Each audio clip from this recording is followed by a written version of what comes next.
नमस्कार मित्रों, मैं आपका गाइड नंदू सिंह। आज हम पढ़ेंगे अक्टूबर 2020 का करंट अफेयर्स।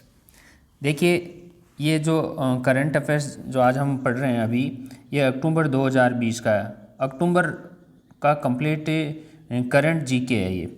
और इससे अक्टूबर माह के जो पहले के महीने हैं, मंथ है, उनके यदि आप करंट अफेयर्स देखना चाहते हैं, पढ़ना चाहते हैं, तो आप चैनल की प्लेलिस्ट में जाइए या फिर डिस्क्रिप्शन में लिंक को प्रेस करें। वहाँ पर आपको जो पीछे के करंट अफेयर्स के वीडियोज मिल जाएंगे। अभी हम अध्ययन करेंगे अक्टूबर 2020 के करंट अफेयर्स का। और साथ ही जो नए स्टूडेंट्स हैं, इस चैनल को जिसने सब्सक्राइब नहीं किया है, दोस्तों चैनल को सब्सक्राइब कर लें, साथ ही बेल आइकन को प्रेस कर लें ताकि जो भी नेक्स्ट वीडियो है उसका नोटिफिकेशन भी आपको मिलता रहे। तो आइए हम अध्ययन करते हैं। देखिए, अध्ययन कर रहे हैं हम करंट अफेयर्स।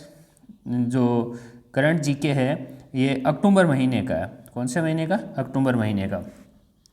देखिए, सबसे पहला जो सवाल है, राइट लाइवलीहुड अवार्ड 2020। देखिए, राइट लाइवलीहुड अवार्ड है, ये 1980 में स्थापित हुआ था और इसे वैकल्पिक नोबेल पुरस्कार के नाम से जाना जाता है। तो यहाँ ऐसे सवाल पूछे जाते हैं कि किस अवार्ड को वैकल्पिक नोबेल पुरस्कार भी कहा जाता है। और ये भी जो राइट लाइवलीहुड अवार्ड 2020 की जो घोषणा की गई है, इसके बारे में देखिए आप। ये है जो अवार्ड है, स्वीडन की राजधानी स्टॉकहोम में लाइव स्ट्रीम प्रेस कॉन्फ्रेंस के दौरान 1 अक्टूबर 2020 को इसकी घोषणा की गई थी। किसकी? राइट लाइवलीहुड अवार्ड 2020 की। इस वर्ष ये 4 व्यक्तियों को दिया गया है। कितने व्यक्तियों को सम्मानित किया है? 4 व्यक्तियों को 2020 का अवार्ड जो है, जो 2020 में 4 व्यक्तियों को दिया गया है। ये 4 व्यक्ति कौन कौन से हैं, ये देखिए आप। देखिए, एक है नसरीन सोतोयूड है, ये ईरान के रहने वाले हैं और इन्हें मानव अधिकारों के योगदान के लिए दिया गया है। दूसरा ब्रायन स्टीवेंसन है, ये यूएसए के हैं और इन्हें आपराधिक न्याय प्रणाली में सुधार के लिए दिया गया है।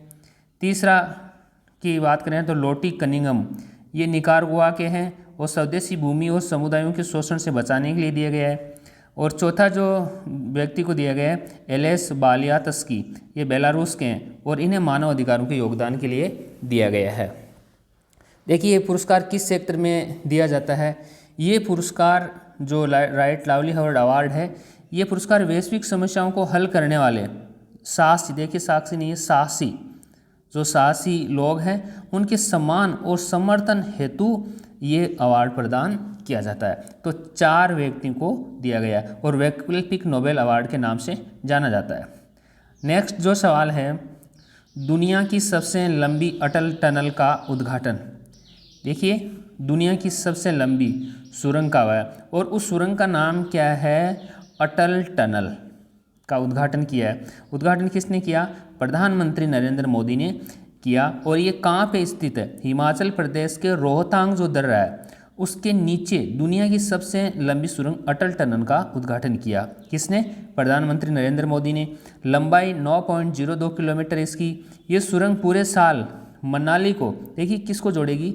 मनाली को लाहौल स्पीति से जोड़ करके रखेगी। देखिए, मनाली को लाहौल स्पीति से। कौन सी? अटल टनल। नेक्स्ट क्वेश्चन देखिए, अंतर्राष्ट्रीय अहिंसा दिवस। देखिए, अंतर्राष्ट्रीय अहिंसा दिवस कब मनाते हैं? ये गांधी जयंती पे मनाते हैं। गांधी जयंती बोलते हैं कब? 2 अक्टूबर को। और ये संयुक्त राष्ट्र संघ के द्वारा इसे अंतर्राष्ट्रीय स्तर पर मनाने के लिए घोषणा की गई थी। तो अंतर्राष्ट्रीय स्तर पर यह अहिंसा दिवस मनाया जाता है। 2 अक्टूबर को राष्ट्रपिता महात्मा गांधी की 151वीं जयंती थी। देखिए, सवाल ऐसे भी पूछ लेते हैं, अभी 2 अक्टूबर 2020 को कौन सी महात्मा गांधी कौन सी जयंती मनाई गई? 151वीं जयंती थी। और आपको पता है कि इसी दिन लाल बहादुर शास्त्री की जयंती भी मनाई जाती है। ये भी 2 अक्टूबर को मनाई जाती है, जो भारत के पूर्व प्रधानमंत्री थे। और लाल बहादुर शास्त्री की ये 116वीं जयंती थी। तो लाल बहादुर शास्त्री की 116वीं और राष्ट्रपिता महात्मा गांधी की 151वीं जयंती। और देखिए, 150 जयंती के ऊपर काफ़ी जो कार्यक्रम भी हुए थे देश में। यहाँ देखिए, जेई एडवांस के जो नतीजे जो घोषित हुए हैं, इसमें देखिए पूरे जो भारत में पहला स्थान प्राप्त किया है ये चिराग फलोर ने किया है। तो कई बार ऐसे सवाल पूछ लेते हैं कि जेईई एडवांस के अभी नतीजे घोषित हुए हैं, उनमें प्रथम स्थान किसने प्राप्त किया है। ऐसे नीट का भी पूछते हैं, तो चिराग फलोर ने प्रथम स्थान किया है। गंगूला भवन ये दूसरे स्थान पर रहे हैं और वैभव है ये तीसरे स्थान पे रहे हैं। महेंद्र नाम का जो लड़का है ये चौथे स्थान पर रहा है। ऐसे यदि लड़कियों में बात करें, देखिए लड़कियों का सवाल काफ़ी इंपॉर्टेंट सवाल बन रहा है कि जो कनिष्का है, ये कनिष्का ने लड़कियों में देखिए ओलार इसने 17वीं रैंक प्राप्त की है, लेकिन लड़कियों में कनिष्का प्रथम रही है। और ये इन्होंने अध्ययन कहाँ पे किया था, कोटा में रह करके किया था।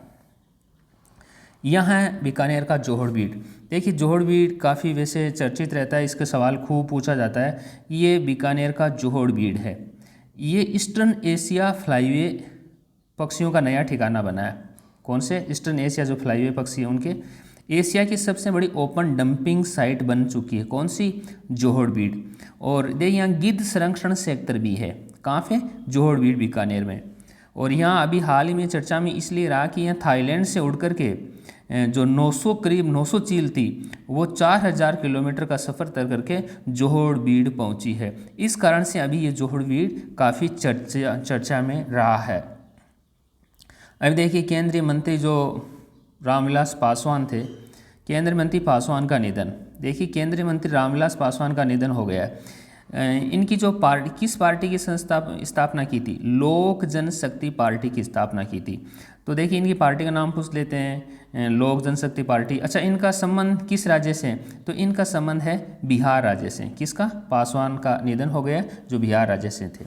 ऐसे ही देखिए तिलम संघ का राजफेड में विलय। ये राजस्थान की संस्था है तिलम संघ और राजफेड। तो तिलम संघ लंबे समय से घाटे में चल रहा था। घाटे में चलने के कारण अब तिलम संघ को राजफेड में मिलाने का निर्णय किया है राजस्थान सरकार ने। फिर देखिए रामबाग पैलेस को अंतर्राष्ट्रीय, जो रामबाग पैलेस कहाँ पे है? जयपुर में, को अंतर्राष्ट्रीय कांडे नास्ट ट्रेवल रीडर्स चॉइस अवार्ड 2020 की ओर से भारत के जो टॉप होटल में नंबर 1 माना है और विश्व के सर्वश्रेष्ठ होटलों में 15वें नंबर की रैंकिंग दी गई है।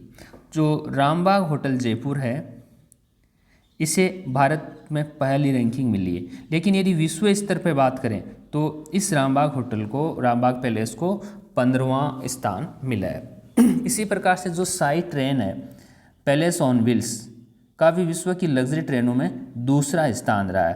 तो पैलेस ऑन व्हील्स का कौन सा स्थान रहा है? दूसरा स्थान रहा है। फिर है देखिए फोर्ब्स की जो सूची जारी हुई है, इस सूची में रिलायंस इंडस्ट्रीज लिमिटेड के जो चेयरमैन है कौन? मुकेश अंबानी। ये भारतीय धन कुबेरों की सूची में लगातार 13वें साल 2020 में 88.7 अरब डॉलर की संपत्ति के साथ पहले स्थान पे। देखिए यहाँ सवाल क्या है कि भारतीय धन कुबेरों में, यानी भारतीय जो धनी लोग हैं उनमें मुकेश अंबानी का पहला स्थान है। केवल भारतीय धन कुबेरों की बात कर रहा हूँ मैं, पहले स्थान पे है। और गौतम अडानी ये धन कुबेरों की सूची में, भारतीय जो धन कुबेर है उनकी सूची में गौतम अडानी का दूसरा स्थान है। अभी देखिए ये काफ़ी इम्पोर्टेंट सवाल है, बहुत ही महत्वपूर्ण सवाल है और जो बैंकिंग का एग्जाम दे रहे हैं उनके लिए तो काफ़ी महत्वपूर्ण है। सवाल क्या है? जो आरबीआई है, रिजर्व बैंक ऑफ इंडिया है। रिजर्व बैंक ऑफ इंडिया ने 6 सार्वजनिक जो सरकारी बैंक थी उनको दूसरी अनुसूची से बाहर कर दिया है। कहने का मतलब जो 6 सार्वजनिक बैंकें थी उनका दूसरी सार्वजनिक बैंकों में विलय कर दिया है। तो पहला ही सवाल ऐसे पूछा जा सकता है कि हाल ही में कितनी बैंकों का विलय किया है? तो 6 सार्वजनिक बैंकों का किया है। अब ऐसे सवाल पूछ लेते हैं किस बैंक का किस में विलय हुआ है? तो देखिए भारतीय रिजर्व बैंक ने अन्य बैंकों के साथ विलय होने के बाद से सार्वजनिक बैंकों की आरबीआई अधिनियम की दूसरी अनुसूची से बाहर कर दिया। कितने बैंकों को? 6 बैंकों को। आरबीआई द्वारा 30 सितंबर 2020 को जारी की विज्ञप्ति के तहत देखिए यहाँ ये सवाल, ऐसे सवाल ये काफ़ी चर्चा में रहते हैं, ये पूछे जा सकते हैं। क्या देखिए syndicate bank, oriental bank of commerce, United bank of India, Andhra bank, corporation bank और इलाहाबाद बैंक को बाहर किया गया। इन 6 बैंकों का क्या हो गया? विलय हो गया। देखिए ओबीसी जो बैंक है, ओरिएंटल बैंक ऑफ कॉमर्स है, दूसरी यूनाइटेड बैंक ऑफ इंडिया है। इन दोनों बैंकों का विलय किस में हुआ है? पंजाब नेशनल बैंक में। फिर है सिंडिकेट बैंक का जो विलय किस में हुआ है? केनरा बैंक में मिला दिया गया। इसी प्रकार से आंध्रा बैंक और कॉरपोरेशन जो बैंक है, इन दोनों को यूनियन बैंक ऑफ इंडिया में मिलाया है। इसी प्रकार से जो इलाहाबाद बैंक है, इसे इंडियन बैंक में विलय किया गया है। तो देखिए कौन सी बैंक का किस में विलय किया गया, ऐसे भी सवाल पूछ लेते हैं। देखिए अब जो विलय के बाद में देश में कुल 12 बैंक रह गए हैं। तो ऐसे सवाल भी बनता है कि सार्वजनिक सेक्टर में अब कितनी बैंक है? तो अब सार्वजनिक सेक्टर में 12 बैंक रह गए हैं इनके विलय के बाद में। और विलय कितने बैंकों का किया? 6 बैंकों का किया गया है। भारत आया एयर इंडिया 1।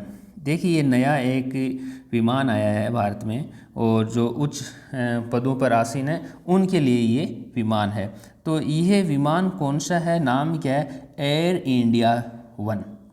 ये अमेरिका से स्पेशल विमान बोइंग 777-300 आकर एयर इंडिया अमेरिका से दिल्ली पहुंच गया है। ये देखिए ये विमान है, नाम एयर इंडिया 1 विमान है। इस विमान की इस्तेमाल किस के लिए किया जाएगा, किन की यात्राओं पे होगा? राष्ट्रपति, उपराष्ट्रपति और प्रधानमंत्री की यात्राओं के दौरान किया जाएगा। अच्छा, इसकी क्या खासियत है एयर इंडिया 1 की? ये हवा में ईंधन भरने में सक्षम है, हवा में भी इसमें ईंधन भरा जा सकता है, और ये लगातार 17 घंटे उड़ान भर सकता है। काफ़ी होते हैं 17 घंटे। एक बार ये 12,000 किलोमीटर उड़ान भरने में सक्षम है। तो ये 12,000 किलोमीटर की दूरी एक बार में ये तय कर सकता है। तो यह विमान अभी वहाँ से आया है अमेरिका से, और भारत ने 2 विमान खरीदे हैं, जिनमें एक तो पहुँच गया है और बाकी पहुँचने शेष है। तो 2 विमान खरीदे, एक पहुँच गया, अभी एक शेष है। और अभी इसमें जो पहली यात्रा की है हमारे राष्ट्रपति रामनाथ कोविंद जी ने अभी इसकी में यात्रा भी की है। नेक्स्ट क्वेश्चन है शौर्य मिसाइल का सफल परीक्षण। देखिए शौर्य मिसाइल, ये मिसाइल का नाम है। मिसाइल का क्या नाम है? शौर्य मिसाइल। तो इस शौर्य मिसाइल का अभी परीक्षण किया गया है। तो मिसाइल का नाम शौर्य। और देखिए इसमें कैसे सवाल पूछे जाते हैं, मिसाइल को लेकर के अक्सर ऐसे सवाल आते हैं कि ये सतह से हवा में या हवा से ज़मीन पे मार करने वाले ऐसे आते हैं।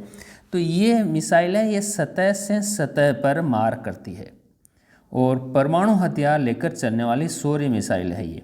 तो सतह से सतह पर मार करती है, कौन सी? शौर्य। अच्छा, इनका कहाँ से प्रक्षेपित किया? APJ अब्दुल कलाम द्वीप में जो एकीकृत परीक्षण रेंज है वहाँ से इसे प्रक्षेपण किया गया था। किसका? शौर्य मिसाइल का। ये मिसाइल 700 से 10,000 किलोमीटर के बीच दूरी पर मार कर सकती है। कि इसकी काफ़ी दूरी भी है, और ये सतह से सतह पे मार करने वाली है। फिर देखिए दूसरी मिसाइल सुपरसोनिक मिसाइल। अब इस मिसाइल का क्या नाम है? सुपरसोनिक मिसाइल का नाम है स्मार्ट मिसाइल। क्या नाम है? Smart, SMART, smart. ये देखिए DRDO द्वारा, जो भारतीय रक्षा अनुसंधान संगठन है, उसके द्वारा ये बनाई गई मिसाइल है। और ये पनडुब्बी रोधी प्रणाली है। देखिए यहाँ ऐसे सवाल होगा, पनडुब्बी रोधी प्रणाली नौसेना के लिए काफ़ी महत्वपूर्ण है। ये पनडुब्बी रोधी प्रणाली ऐसे आता है, एंटी टैंक रोधी, ऐसे एंटी टैंक का एक बार नाग का सवाल पूछा जा चुका है। तो ये मिसाइल का 5 अक्टूबर 2020 को ओडिशा जो तट पे है व्हीलर द्वीप से परीक्षण किया गया। किसका? स्मार्ट का। देखिए स्मार्ट का पूरा क्या नाम है? Supersonic missile. M का मिसाइल हो गया, सुपरसोनिक मिसाइल असिस्टेड रिलीज, ये R ऑफ टारपीडो, ये T हो गया। तो ये स्मार्ट जो मिसाइल का पूरा नाम है। देखिए अगला भी जो क्वेश्चन है ये मिसाइल को लेके, रुद्रम, ये एक मिसाइल है। क्या नाम है? रुद्रम एंटी रेडिएशन मिसाइल है। अब सवाल ऐसे बनता है कि एंटी रेडिएशन मिसाइल कौन सी है? इसका भी परीक्षण किया गया है। ये देश की पहली स्वदेशी निर्मित है। देखिए स्वदेशी निर्मित एंटी रेडिएशन मिसाइल।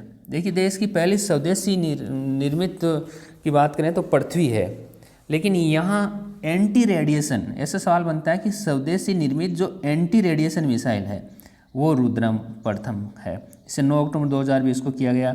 ये परीक्षण बंगाल की खाड़ी में ओडिशा के तट पर बालासार में स्थित इंटीग्रेटेड टेस्ट रेंज में सुकोई 30 MKI-Z से किया गया था।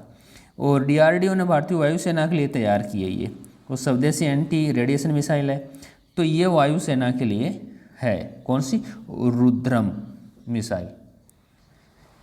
और देखिए रुद्रम की क्या विशेषता, ये ज़मीन से हवा में मार करती है, ज़मीन से हवा में मार करने वाले, और विकिरण निरोधी है, एंटी जो रेडिएशन है ये। नेक्स्ट में देखिए नगर निगम के चुनाव हुए, अभी देखिए अक्टूबर में नगर निगम के चुनाव हुए। नगर निगम, जो नगर निगम के जो राजस्थान में जो चुनाव हुए हैं, राजस्थान की बात कर रहा हूँ मैं, तो इसमें देखिए 2 चरणों में हुए, एक तो 29 अक्टूबर को, दूसरा 1 नवंबर को। 29 अक्टूबर को जो हुए थे जयपुर हेरिटेज, जोधपुर उत्तर, कोटा उत्तर के हुए, और जो 1 नवंबर को हुए थे जयपुर ग्रेटर, जोधपुर दक्षिण, कोटा दक्षिण के हुए। तो कुल 6 नगर निगमों में चुनाव हुए थे। और कितने चरणों में हुए, 2 चरणों में। ऐसे अक्सर सवाल आते हैं कि हाल ही में ऐसा पूछा भी गया है पहले, जैसे पंचायत राज के चरणों, पंचायत राज के अभी जो चुनाव हुए कितने चरणों में हुए हैं, नगर निगम के चुनाव हुए हैं कितने नगर निगमों में हुए हैं। फिर देखिए आलोक त्रिपाठी, देखिए आलोक त्रिपाठी को अभी सरदार पटेल जो पुलिस सुरक्षा और दांडी न्याय विश्वविद्यालय यूनिवर्सिटी है, सरदार पटेल यूनिवर्सिटी कहाँ पे है, जोधपुर में, और इसके ये कुलपति बनाए गए, किसको, आलोक त्रिपाठी को। तो जोधपुर विश्वविद्यालय के जो सरदार पटेल कॉलेज है उसके, यूनिवर्सिटी है, उसके आलोक त्रिपाठी कुलपति बने।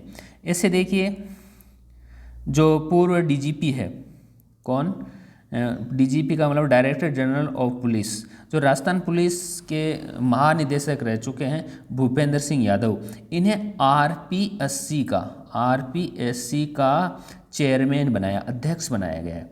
तो DGP भूपेंद्र यादव ने DGP के पद से त्यागपत्र देकर के अब RPSC के ये चेयरमैन बने, राजस्थान लोक सेवा आयोग के चेयरमैन बने। अच्छा, इनके नियुक्ति के साथ में 4 अन्य सदस्यों की नियुक्ति की गई है, कहाँ पे, राजस्थान लोक सेवा आयोग में। एक संगीता आर्य को, 2 नंबर मंजू शर्मा, जसवंत राठी और बाबूलाल कटारा, इन 4 सदस्यों की भी RPSC में नियुक्ति हुई है। लेकिन उसका चेयरमैन किसका बनाया, RPSC के चेयरमैन किसे बनाया, ये भूपेंद्र सिंह यादव को बनाया है।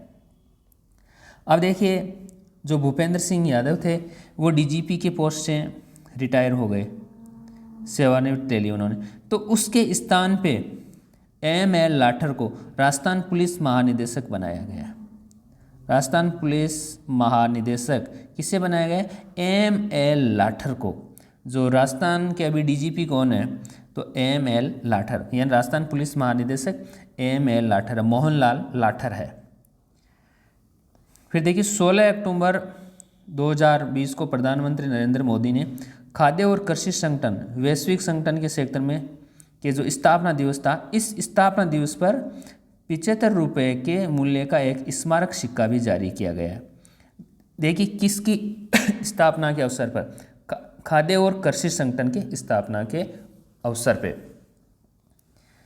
देखिए भारत को ऑस्कर, पहला ऑस्कर दिलाने वाली भानु अथैया नहीं रही। देखिए भारत को ये पहला ऑस्कर दिलाने वाले थे भानु अथैया, ये इनका निधन हो गया है। इन गांधी फिल्म के पर इन्होंने भारत को पहला ऑस्कर दिलाया था। नेक्स्ट क्वेश्चन देखिए, जो नेक्स्ट क्वेश्चन है, पृथ्वी 2 मिसाइल का सफल परीक्षण। देखिए पृथ्वी 2, इसका सवाल पहले दोस्तों पूछा जा चुका है कंपटीशन एग्जाम में कि भारत की जो पहली स्वदेशी मिसाइल का क्या नाम है। पहली स्वदेशी मिसाइल, ये पहली स्वदेशी मिसाइल है और इसका नाम है पृथ्वी। क्या नाम है, पृथ्वी। यह अभी पृथ्वी श्रेणी की दूसरी मिसाइल थी और ये सतह से सतह पे मार करती है। देखिए नाम भी पृथ्वी है, पृथ्वी का मतलब सतह यानी धरातल, तो ये धरातल से धरातल पे मार करती है, तो याद भी रह जाएगा। अभी इसका जो परीक्षण किया गया है, ये ओडिशा के बालासोर में 250 किलोमीटर से अधिक मार करने वाली बैलिस्टिक मिसाइल का सफल परीक्षण किया गया है। अब देखिए हमने पहले वहाँ जो जेई के परिणाम में बात की थी, अब बात करते हैं नीट परिणाम। देखिए जो MBBS जो डॉक्टर बनते हैं उनकी जो उनमें चयन के लिए जो नीट की जो एग्ज़ाम होता है उसमें जो नीट परिणाम जो घोषित किए हैं भारत सरकार ने, उसमें प्रथम स्थान पर शोएब ने प्राप्त किया है। और ये शोएब का संबंध राउरकेला उड़ीसा के रहने वाले हैं। ये जो नीट की एग्ज़ाम होता है ये 720 अंकों का होता है, और शोएब ने 720 में से 720 अंक प्राप्त किए थे। लेकिन दूसरे स्थान पर रहने वाली थी आकांक्षा सिंह। देखिए, इनको एज की वजह से आकांक्षा सिंह को दूसरा स्थान दिया गया है, क्योंकि आकांक्षा सिंह ने भी 720 में से 720 अंक हासिल किए थे, यानी पूरे में से पूरे अंक हासिल किए थे। और सौरभ ने भी 720 में से 720 अंक हासिल किए थे, लेकिन एज ग्रुप की वजह से इसको दूसरा स्थान दिया गया। और ये आकांक्षा सिंह दिल्ली की रहने वाली है। अच्छा, ये राजस्थान में जो नीट में सबसे टॉप रहे थे वो राजस्थान के विनीत शर्मा थे, जिन्होंने चौथा स्थान प्राप्त किया था नीट एग्ज़ाम में, यानी जो मेडिकल में एमबीबीएस के लिए जो प्रवेश होता है उस एग्ज़ाम की बात कर रहे हैं। देखिए, भारत के पहला ऑस्कर जिताने वाले मशहूर, ये अभी हमने देखा, ये मैसूर कॉस्ट्यूम डिज़ाइनर भानु अथैया का निधन हो गया 16 अक्टूबर को। तो कॉस्ट्यूम डिज़ाइनर थी, और ये गांधी फिल्म पे इनको ऑस्कर अवार्ड मिला था। किसको? भानु अथैया को। और इनका मुंबई में निधन हो गया है।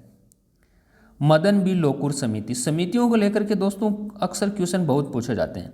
और ये देखिए, ऐसे मदन बी लोकुर समिति किससे सवाल आएगा इसका? देखिए कि सर्वोच्च न्यायालय ने किसानों द्वारा पराली जलाने की घटनाओं की निगरानी और रोकथाम के लिए सर्वोच्च न्यायालय के पूर्व न्यायाधीश मदन बी लोकुर की एक सदस्यीय समिति का गठन किया गया है।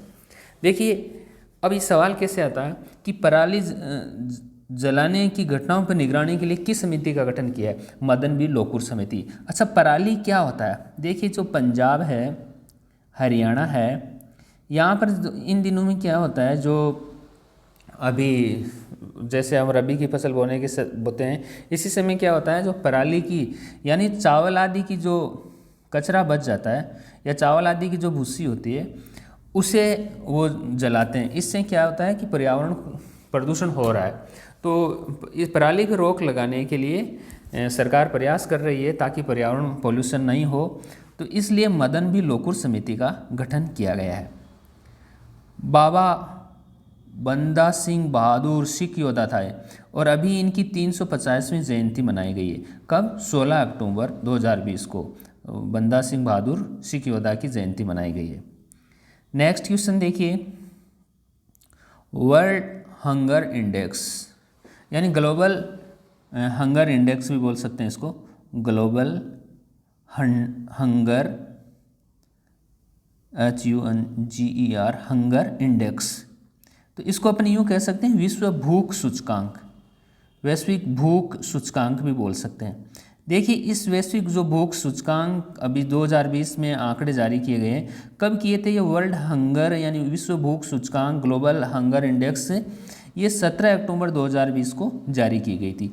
और कुल 107 देशों की सूची थी, जिसमें हंगर इंडेक्स में भारत का 94वां स्थान था।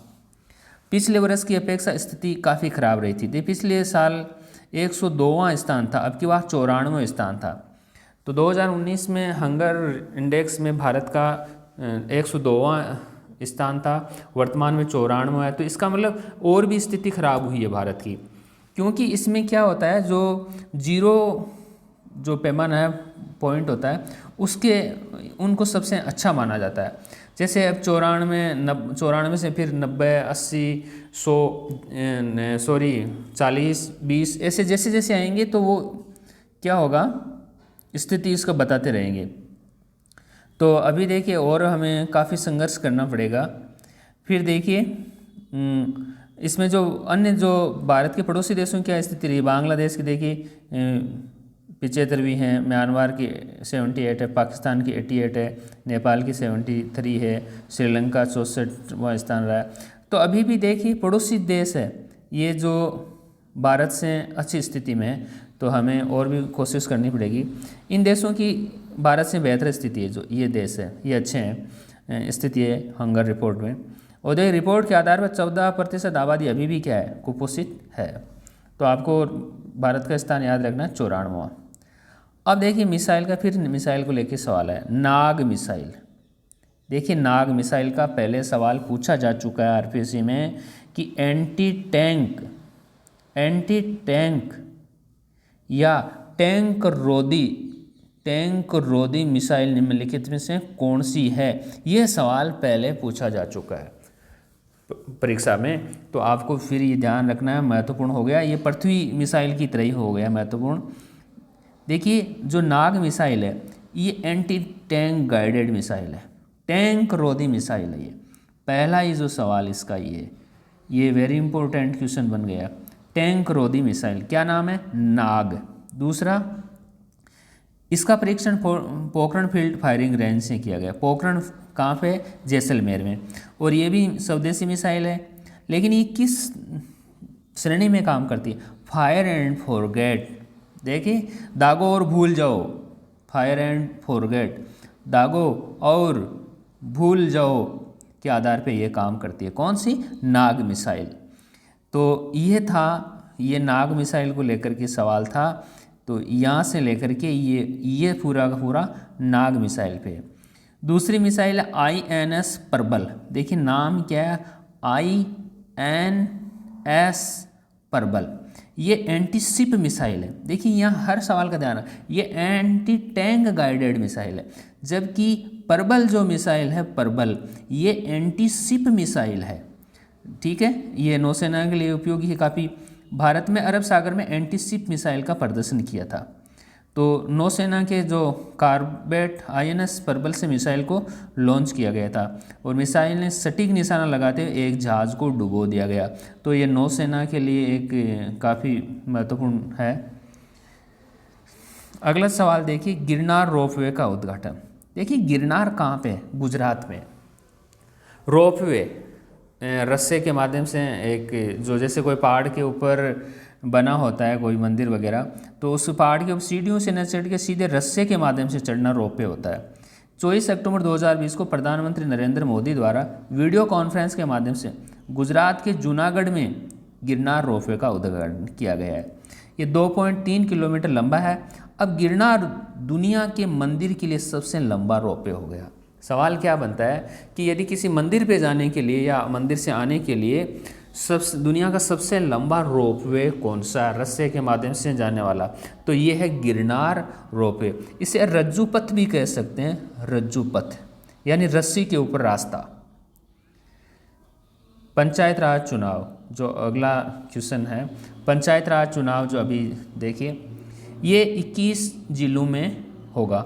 राजस्थान की बात कर रहा हूँ मैं। राजस्थान में जो पंचायत राज चुनाव है अभी जो घोषणा हुई, ये 21 जिलों में होगा, जिसमें जिला परिषद, देखिए जिला परिषद और पंचायत समिति सदस्य के चुनाव होंगे। एक तो होगा जिला परिषद के, दूसरा पंचायत समिति सदस्य के चुनाव होंगे, जिसके माध्यम से क्या होगा, जिला के स्तर पर जिला प्रमुख और पंचायत समिति पर प्रधान का चयन होगा। लेकिन ये जयपुर सहित 12 जिलों में कानूनी विवाद के कारण अभी चुनाव नहीं होंगे। और ये कुल कितने चरणों में होंगे, 4 चरणों में होंगे। जो पंचायत राज चुनाव हो रहे हैं ये कितने चरणों में, 4 चरणों में। पहला चरण 23 नवंबर को, दूसरा 27 नवंबर को, तीसरा 1 दिसंबर को और चौथा चरण है ये 5 दिसंबर 2020 को होंगे। देखिए फिर जो अभी हाल ही में एक शोध में एक बहुत ही नई जानकारी मिली है, क्या है, सिंधु घाटी सभ्यता को लेकर के नई जो वहाँ खुदाई में कुछ सिंधु घाटी सभ्यता को लेकर के हमेशा कुछ न कुछ सवाल बनते रहते हैं और सिंधु घाटी सभ्यता से काफ़ी सवाल आते हैं। ये किस नदी के किनारे पे हैं, तो सिंधु घाटी सभ्यता में अभी जो देखिए जो उस सभ्यता से संबंधित जो खुदाई हुई है उसमें डेयरी कार्य खपत से ज़्यादा था उत्पादन। जो डेयरी कार्य था वो जो खपत होती उससे भी ज़्यादा उत्पादन था। यानी यहाँ पर देखिए दूध, दही, घी आदि कोई कमी नहीं थी। तो ये गुजरात अभी कहाँ खुदाई हुई है, गुजरात के कोटड़ा भादली से मिले मिट्टी के बर्तनों से अवशेष के आधार पे जो लैब के अंदर जो जांच की गई, तो ये कहाँ से मिले थे, गुजरात में। वहाँ पे ये दूध आदि का जानकारी मिली है। ये 2500 ईस्वी पूर्व डेयरी उत्पादन कार्य होता था यहाँ पे, देखिए 2500 ईस्वी पूर्व। और अभी जो जिसने ये जानकारी दी है कनाडाई युवा भारतीय शोधकर्ताओं ने इस संयुक्त रूप से अध्ययन किया था। एक तो कनाडा के भी थे और भारत के भी थे। और यहाँ देखिए भेड़ बकरी नहीं, क्या गाय भैंस जैसे पशु थे। तो देखिए सिंधु घाटी सभ्यता में भेड़ बकरी नहीं, गाय भैंस को पालते थे। इसको गाय भैंस को। और डेयरी कार्य बहुत ज़्यादा था, उत्पादन बहुत ही ज़्यादा था। देखिए घाटी में सभी केंद्रीय नियम लागू। घाटी की बात करें तो जम्मू कश्मीर की बात है ये। तो जम्मू कश्मीर में सभी केंद्रीय नियम लागू हो गए हैं, अर्थात कह सकते हैं जो भारत में अन्य राज्यों में नियम है वो नियम अब जम्मू कश्मीर और लद्दाख में भी लागू हो गए हैं। पहले जो जम्मू कश्मीर और लद्दाख में कोई भी जो भारत के अन्य राज्यों के लोग थे वहाँ ज़मीन भी नहीं खरीद सकते थे, स्थायी रूप से निवास नहीं कर सकते थे, लेकिन अब ऐसा नहीं है। अब जम्मू कश्मीर और लद्दाख में कोई भी भारतीय घर और उद्योग के लिए ज़मीन खरीद सकेगा। देखिए वहाँ रहने के लिए और कोई उद्योग फैक्ट्री धंधा लगाने के लिए ज़मीन खरीद सकेगा, परंतु खेती के लिए अभी ज़मीन नहीं मिलेगी, खेती के लिए नहीं खरीद सकता। लेकिन कुछ काफ़ी राहत दी है भारत सरकार ने। आपको पता है कि वहाँ से 370 जो धारा थी उसको भी हटा दिया गया है। अब देखिए नेक्स्ट क्वेश्चन, केरल में सब्जियों के दाम तय हो गए। भारत का पहला राज्य है केरल जहाँ पर सब्जियों के दाम तय कर दिए गए।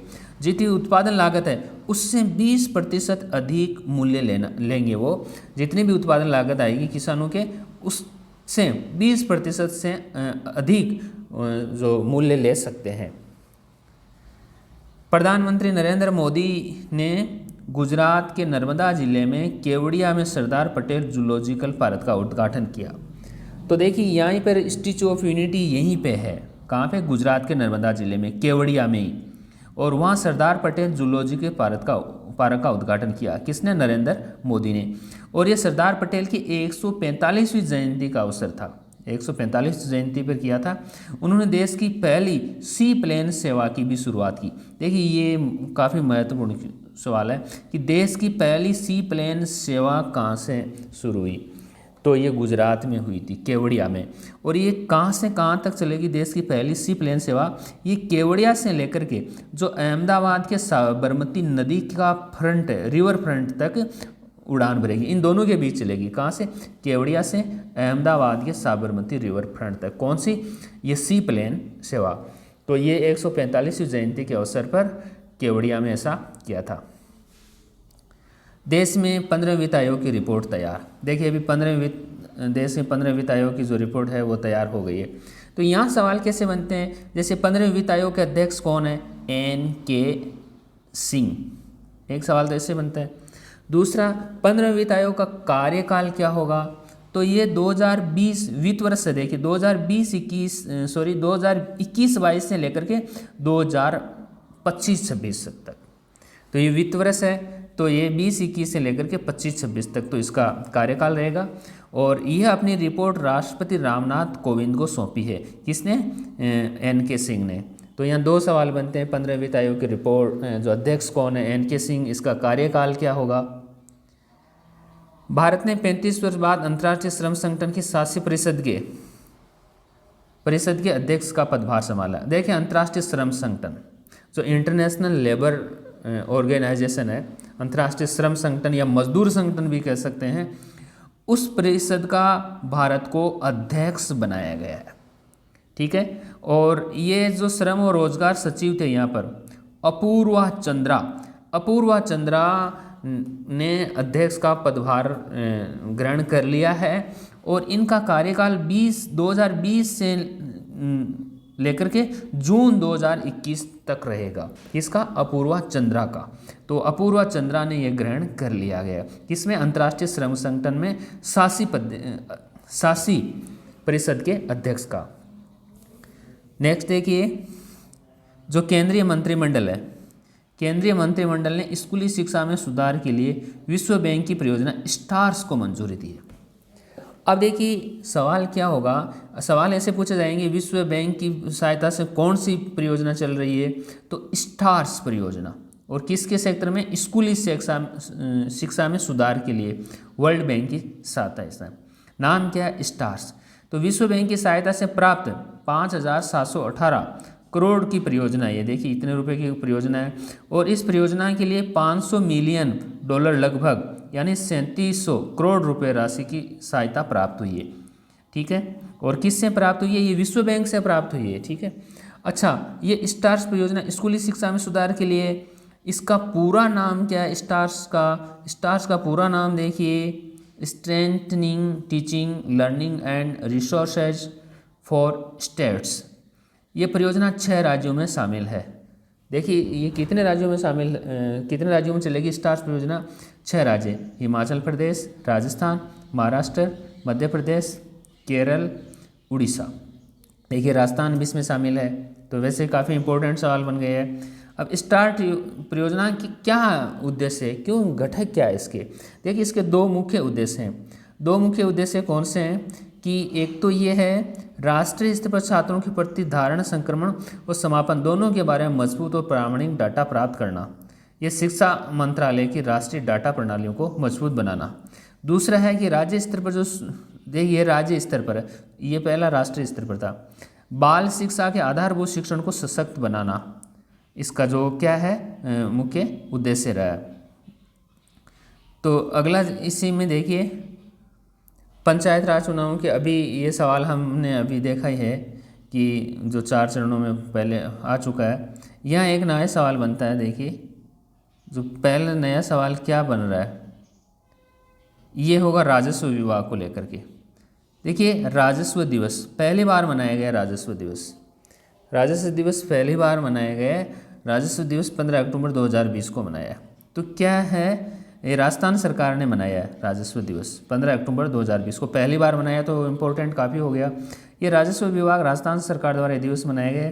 उल्लेखनीय है कि देश में प्रथम प्रधानमंत्री जो पंडित जवाहरलाल नेहरू की सोच को आगे बढ़ाते हुए 15 अक्टूबर 1955 को राजस्थान काश्तकारी अधिनियम 1955 लागू कर खेती और किसानों को भूस्वामी घोषित करने के लिए ऐतिहासिक दिवस को प्रथम राजस्व दिवस के रूप में बनाया गया। ये मुख्यमंत्री अशोक गहलोत वीडियो कॉन्फ्रेंस के माध्यम से राजस्व विभाग की ऑनलाइन परियोजनाओं का शुभारंभ भी किया था।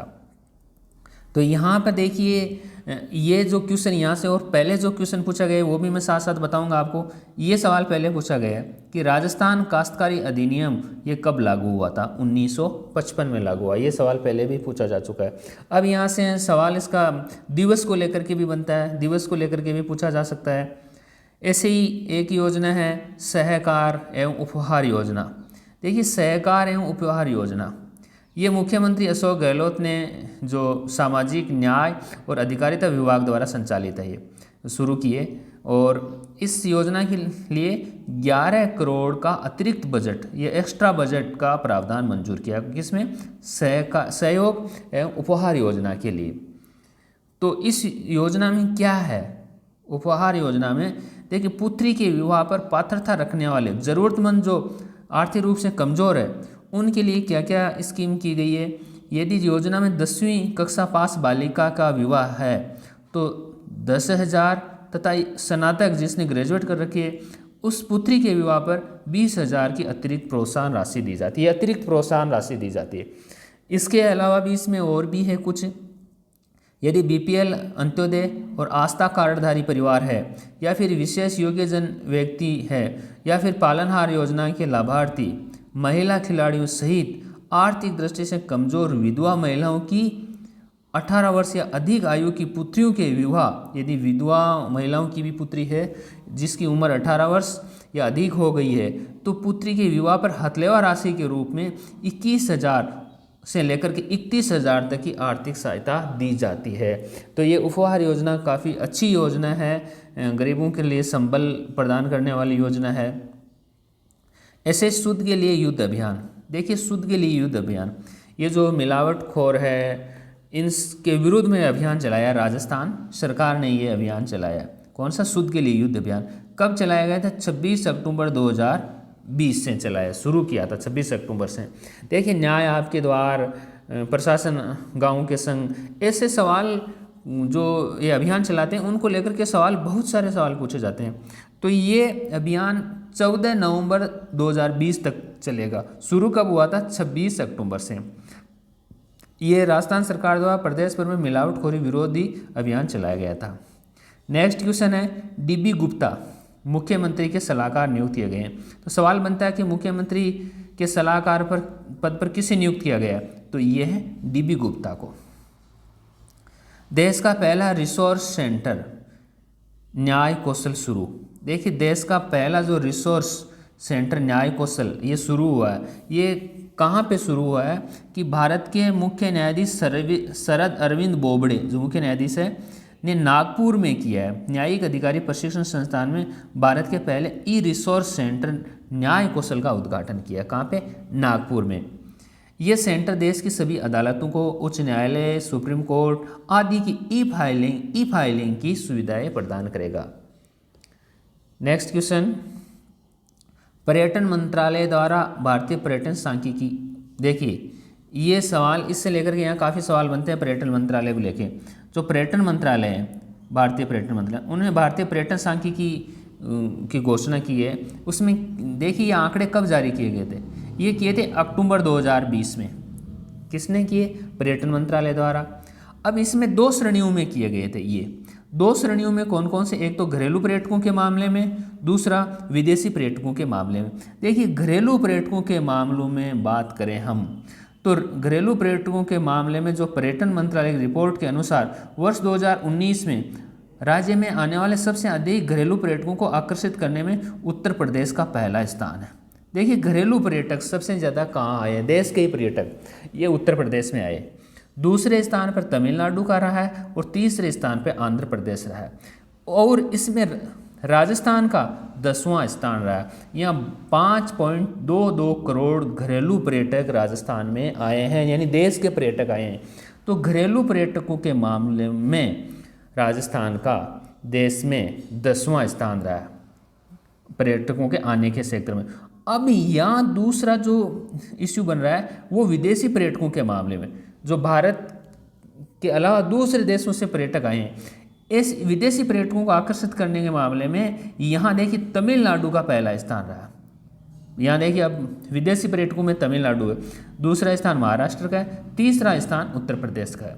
राजस्थान का 6वां स्थान रहा है। यहाँ 16.06 लाख विदेशी आए हैं, विदेशों से भारत में घूमने के लिए आए, जिसमें 16.06 लाख विदेशी राजस्थान में आए हैं। और राजस्थान का स्थान 6वां स्थान।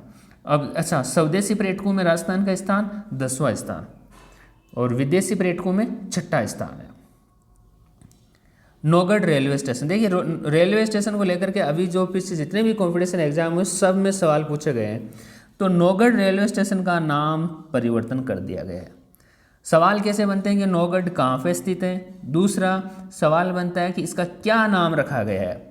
तो केंद्रीय जो रेल मंत्री पीयूष गोयल, देखिए एक सवाल तो यही बनता है कि केंद्रीय रेल मंत्री कौन है? पीयूष गोयल ने 5 अक्टूबर 2020 को वीडियो कॉन्फ्रेंस के माध्यम से नौगढ़ रेलवे स्टेशन का नाम बदलकर सिद्धार्थ नगर रेलवे स्टेशन कर दिया। ये देखिए आप कि नौगढ़ रेलवे स्टेशन का नाम क्या कर दिया? सिद्धार्थ नगर रेलवे स्टेशन कर दिया, नाम परिवर्तन कर दिया गया। ये उत्तर प्रदेश के सिद्धार्थ नगर जनपद में स्थित है। अच्छा, ये कहाँ पर स्थित है नौगढ़ रेलवे स्टेशन? ये उत्तर प्रदेश में। अच्छा, नौगढ़ से 35 किलोमीटर दूर लुम्बिनी में, आपको पता है महात्मा बुद्ध का जन्म हुआ था, जिसने बौद्ध धर्म चलाया था। तो ये महात्मा बुद्ध की जन्म हुआ था और महात्मा बुद्ध की जीवनी घटनाओं से भरा होने के कारण क्षेत्र की जनता को, जो वहाँ की जनता ने मांग की थी, उनको देखते हुए जिला मुख्यालय से नौगढ़ रेलवे स्टेशन का नाम क्या कर दिया?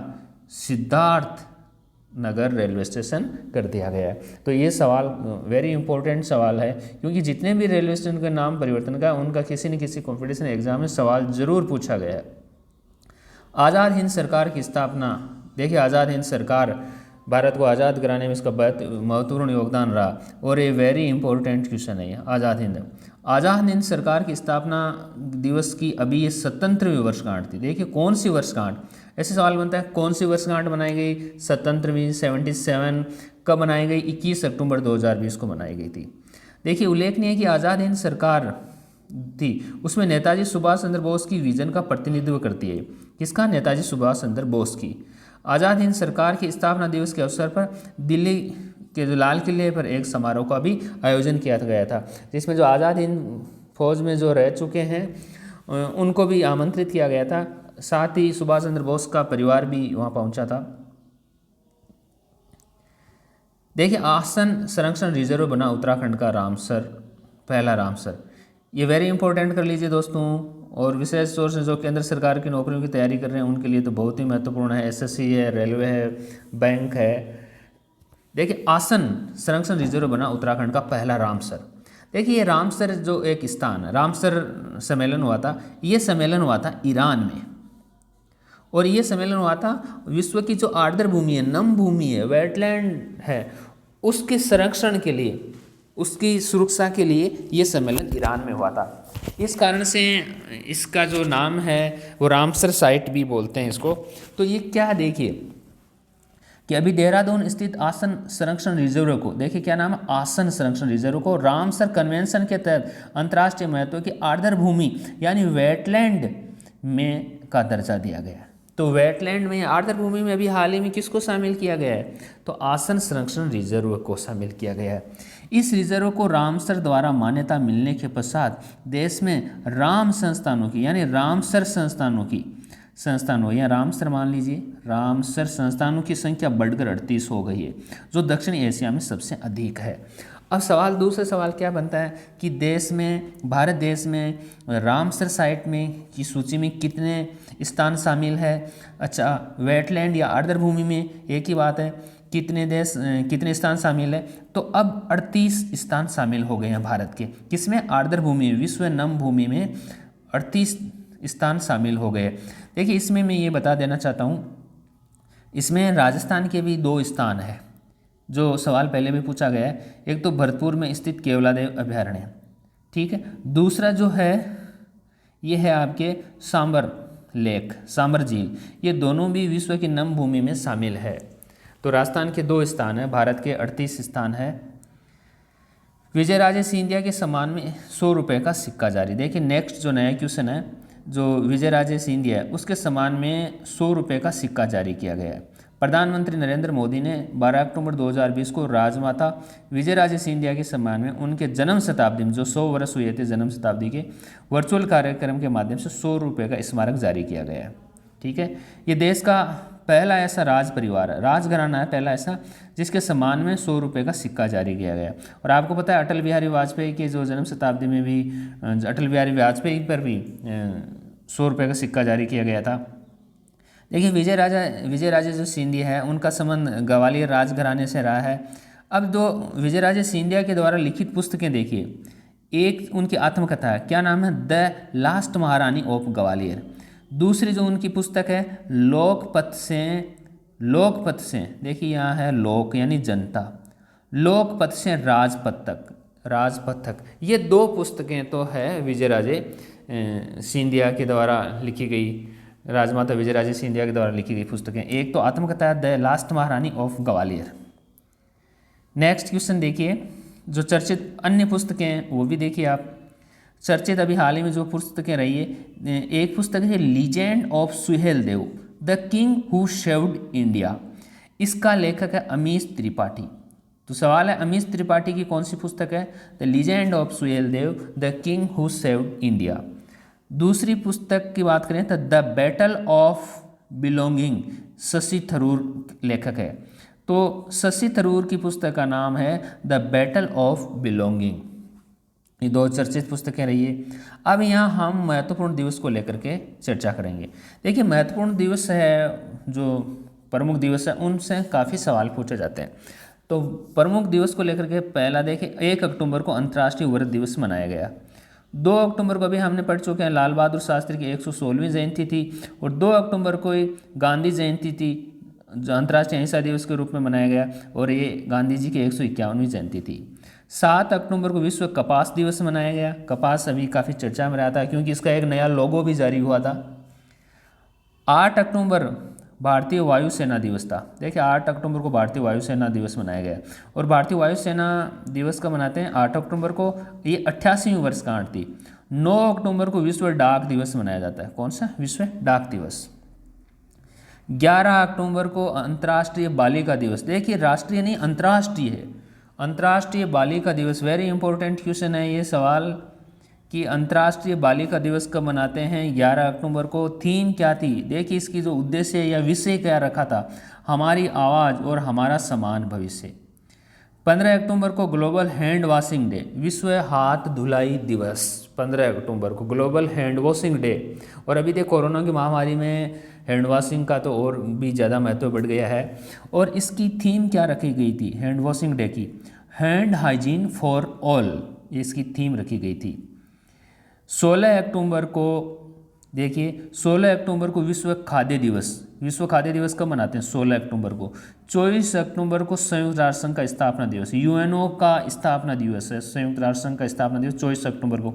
और 24 अक्टूबर को ही विश्व पोलियो दिवस मनाते हैं। आपको पता है जैसा कि 2014 में भारत को पोलियो से मुक्त कर दिया गया है। तो दोस्तों ये अक्टूबर 2020 का करंट अफेयर था।